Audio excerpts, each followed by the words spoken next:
Good morning, Bedford Hills. I'm Ellie Brown, your SCA safety rep. And I'm Ella White, your SCA historian, and this is the news for Wednesday, December 11th, 2019. Today is National App Day. You heard right. There is a day just for software applications you find on your cell phones and tablets.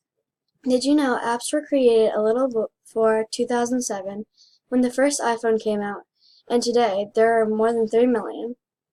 Maybe you will be the next to code the next best app out there. Today, Miss Webb is sending a big shout out to her students.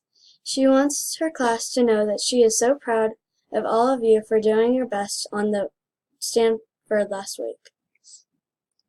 Today's word of the day is doubt.